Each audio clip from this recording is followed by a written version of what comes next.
But we do have a couple more things, and then there will be some time for questions. So I just wanted to highlight a couple of themes that I think are very important, and one of them is the importance of starting local. Because you've heard that there have been efforts at the state level, maybe some efforts at the national level, but there's basically just too much money going on there. This is what happened in California. When enough of the local cities, the cities and the counties passed ordinances, clean indoor air ordinances, and there was enough pressure on state legislators to stop taking tobacco money, that is when the state finally acted. And there's actually a funny story with that, because you may or may not remember that they included bars in the statewide ban. And the thought was that there were legislators that put that in there because they thought this will go too far and it will get defeated. And it didn't, it passed. So not only did this whole state go smoke-free in indoor workplaces and restaurants, but bars. And guess what? The economy is still here. Okay, now on to Berkeley's Measure D. A very important difference between tobacco and sugary drinks is that it is not legal or accepted for kids to smoke. Even though the tobacco industry tries to recruit kids, think Joe Camel, right? It is actually not legal, and most people would not hand a 3-year-old a cigarette. However, people think nothing of giving little kids, babies even, sugary drinks. You know, maybe they don't do soda, but they'll do juice that's mostly added sugar. So this is a really important thing. The prediction by the Centers for Disease Control is that 40% of our kids will get diabetes within their lifetime, and getting it younger and younger. And just like with tobacco products, the industry specifically targets communities of color, low-income communities, and kids. And as a result, you see more advertising. I think the statistic is with African American kids, they see something like 90% more ads, TV, internet, whatever. And you see more consumption of sugary drinks. And then you have the resulting impact, which is that almost 50% of kids of color, African American, Latino kids, are predicted to get diabetes. If you happen to be poor and diabetic, you are 10 times more likely to have a leg amputated. And you may start to see this more often. So, Berkeley's Measure D, 1 cent per ounce tax on sugary drinks, drinks with added caloric sweetener. I described a little bit about our early efforts to build our coalition. And the effort to do this grew out of funding cuts to the school's nutrition garden programs and healthy food access programs that were happening through the ecology center, something called Farm Fresh Choice, that sells cheaper farmers market produce in West Berkeley and trains local youth in nutrition education and to run these stands. So funding for those programs was cut. Those programs have been around for 2 decades. They were, in fact, rolled out in part in response to the 1998 Health Status Report in Berkeley, which was the first one that said, guess what? There are huge disparities in Berkeley around chronic disease. African Americans and Latinos are much more likely to have diabetes, 4 times more likely, in fact.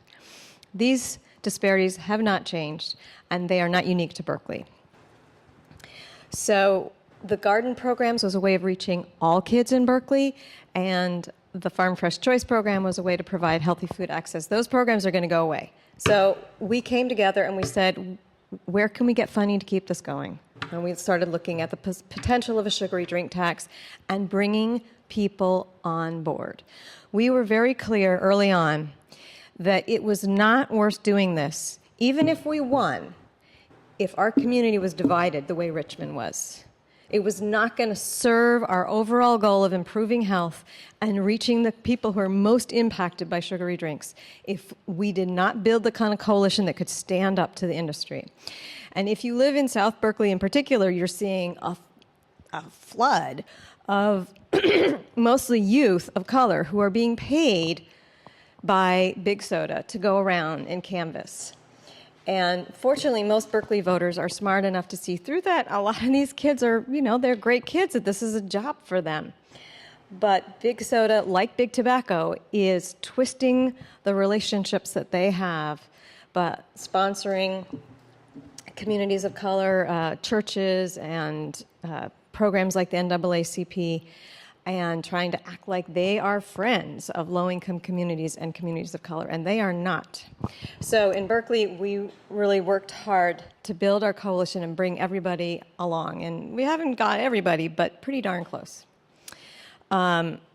So we went through a very long soul-searching process around how to approach the tax, and in the end, we decided to go with the general tax, even though our hope is in the long run, the funding will go to support the programs I just defined.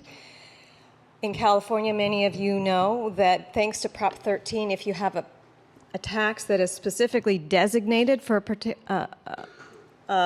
something like a garden program, you have to get a supermajority, which is 67%. And we knew we were going to be up against millions of dollars of opposition. So after polling and building our coalition, we decided we would go for the general tax, which has accountability built in. And I'll talk a little bit more about that. Deciding what to tax was also a long soul-searching process where we decided we really needed to focus on the drinks that were the heart of the problem, the drinks that were mass-produced, had no nutritional value, and were marketed heavily to children. And those are not just sodas.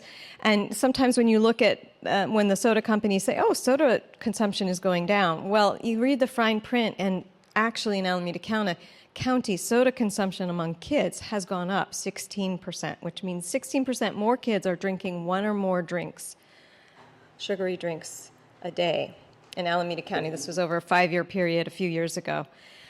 And also there are these other drinks, the so-called healthier drinks, sports drinks, energy drinks, etc. At the same time, we really didn't want to focus on the drinks that, although they may have some added sugar, are largely nutritional. So milk products and juice, which is natural sugar. So again, the industry's really gone after us on what choices we've made, but they were very thoughtful and strategic choices, knowing we were going up against this millions of dollars of opposition. So we decided to go with the general tax, but we were able to build in within the laws of Prop 13 a panel of nutrition, medical, and public health experts who recommend how the money is spent. This is exactly how the parks money is spent. There's a commission that goes through a process and hears from all the local groups, and they decide, and the council's actually never differed from what is recommended by those panels. One thing that is somewhat unique about the Measure D panel of experts is that they will evaluate every year and report on the impact. And boy, this is a long list. Most recently joined, these are our supporters, by the Berkeley Y, which has formally endorsed the American Academy of Pediatrics, the Heart Association, Monterey Market not only endorsed us, but gave us $4,000. So hey, go to Monterey Market, thank them for supporting us. Okay, so now questions. And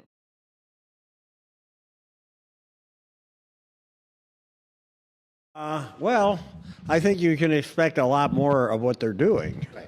I'll tell you, the first campaign where we beat them was Proposition P in San Francisco. I mentioned that we got an ordinance in San Francisco, and the industry forced a referendum. I think I forgot to mention that we won. And they spent $1.2 million, and we spent $120,000, and we beat them. And I said to, I remember saying, when they hire skywriters, we'll know we're winning. And the weekend before the election, they actually hired skywriters. So you should look for skywriters. I mean, I think, these companies do have a lot of money, but they don't like spending it any more than you do. And I am sure they are doing weekly polling, And the reason they are spending as much money as they are is that they're worried about losing. And so I think, there is a point of diminishing returns. They can only canvass people 5 times. And I think you've got the right message. You've got an amazing coalition, better than I've ever seen on a tobacco thing. And I think it's really going to come down to 2 things. One is going to be if you can manage to turn all the money against them and get people mad about it. And then the other thing, I think it's going to come down to a get out the vote campaign, frankly, because it's like if you look at what happened in Colorado on guns, and Mark and I were talking about this, the Colorado legislature passed some progressive gun legislation.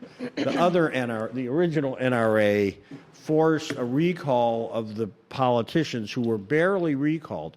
Mayor Bloomberg spent a fortune on television ads when he should have spent a fortune on a get out the vote campaign. Right. And so what I would advise you to be doing is getting out the vote and and trying to come up, the more attention you can draw to the money, the more attention you can draw to the fact that they're carpetbaggers, that they're from out of town, and take advantage, frankly, in Berkeley and San Francisco of the fact that the kind of contrarian mentalities that exist, that like, hey, we're Berkeley and you're not, and we're going to be out there, we're going to be the guys who beat them. And the ad that we ran in the Prop P campaign, the referendum we won, we had 2 ads. One of them was terrible. It was from the supervisor, the stupid visor, Wendy Nelder, who was our supporter, who insisted we make this talking head ad of her. I don't know if you were around, of her saying, like, I'm Supervisor Wendy Nelder, and you should vote to uphold my smoking ban. Blah. Her main qualification for being on the board was she was an ex-police chief's daughter. But the other ad we had, that sort of the kind of archetypical view of San Francisco of all the gingerbread houses it's near Lafayette Park, which is up on a hill. And they had this guy go up the hill on a horse, a cowboy. And then he said, the last thing you would expect going up that hill was a guy on a horse. And he said, what makes me mad is when big out-of-town tobacco companies come in and try to get us to overturn our smoking law. If you're mad, vote yes on P. Okay? And I think, that's the message I would do is like, we live here, they don't. They should just get the hell out of town and leave us alone. And I think that's something that I don't think we got out enough. And that's just one last thing. That's why they like preemption so much, is because they know they will ultimately lose that argument. Right. And so they want to make sure you can't have the argument. And they're ready. They're getting that campaign ready right now. Yeah. But there's something that we didn't talk, that Stan has gotten to, which is, I think, very important, which is you asked the question, can a grassroots movement win? And, of course, the answer is yes. But one thing we haven't talked about is that my firm belief that a lot of this that you've discussed and documented can be made beneficial. So as Stan said, as I forced him to start, that you can expect more of the same. That's true, but at a certain point, it's already happened, but continually there's going to be things I think that should be and can be turned against them through, so-called media advocacy, potentially through small paid advertisement, but by really making the industry the issue, because I think there's a lot we could say about that, and but I think that was one piece of this, and you may also hope that they make mistakes. My wife, someone in my neighborhood, a young man, just noticed that someone in a very fancy car was putting no signs on public property, which is illegal. And he was just coming out of his door. He lived there and taking them out. And the guy in the car who had put them in was there. His name is Leon Kane. Right. And he Remember Leon? And he he had a video camera, like a Go camera or something, and he pretended that he was being sort of assaulted by this young man in my neighborhood, who was taking out the illegal signs so that they could put this video in of like this guy who was just an activist against being attacked by a vicious grassroots activist.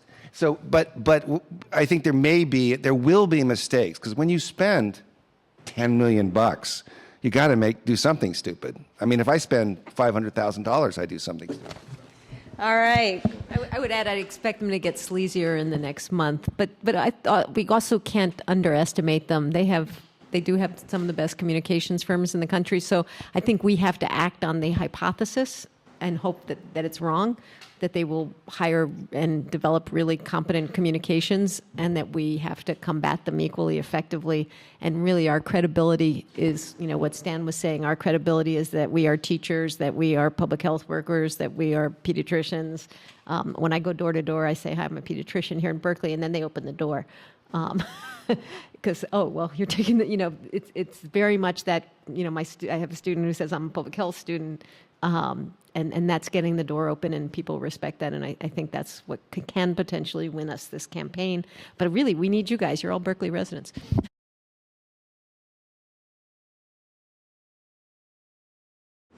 Well, I don't know what they're doing, but I can tell you what the cigarette companies did was they divided up, they got together and worked out a budget, and then they allocated out based on market share.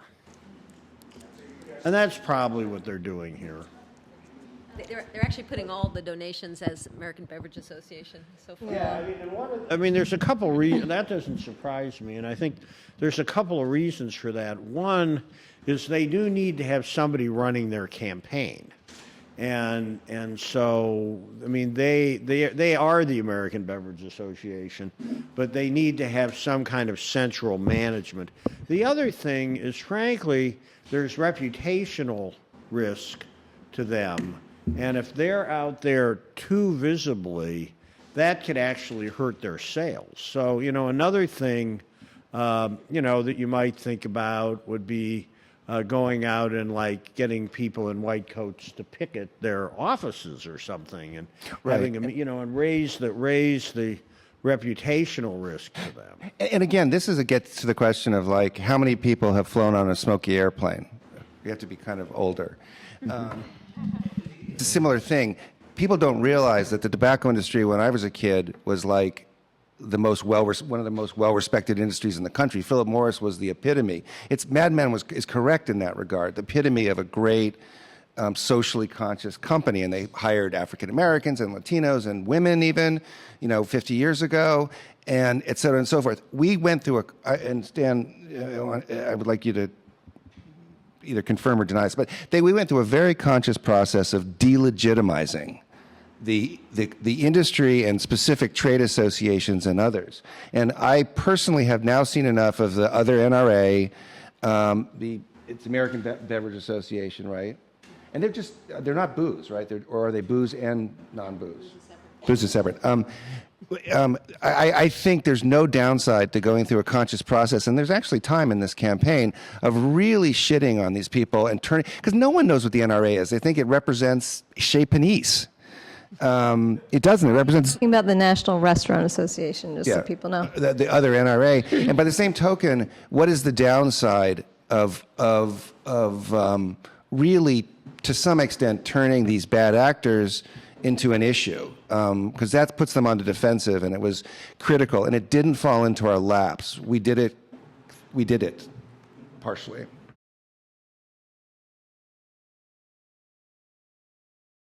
I don't think you have. I work with them too on the tobacco issue, and they're fantastic. But the shareholder actions move very, very, very, very, very, very, very, very, very, very, very, very slowly, and it's not a good thing to do right now.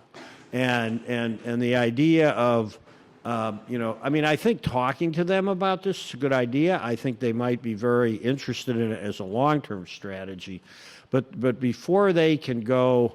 They just filed a whole series of resolutions against the media companies about smoking in the movies 2 weeks ago, which just made my year. But it took 3 years of discussions, and there's a whole process they have to go through in order to have a prayer of getting that through the SEC, and you have a month. So I wouldn't, I would talk to them after the election. Yeah, it's sort of like doing a boycott of like Coca-Cola, and your entire movement is made up of people who haven't had Coke for 15 years. In other words, you can't do it. Yeah, actually, it's complicated. Like Pepsi tried to increase its portfolio, or at least alleged that it was trying to increase its portfolio of healthier products, and their stocks went down, and then they pulled back from that commitment and went to re-advertising their core products. So I think changing the social environment and the regulatory environment and really increasing the push that's going to force the soda industry to change its ways is what will make that a success.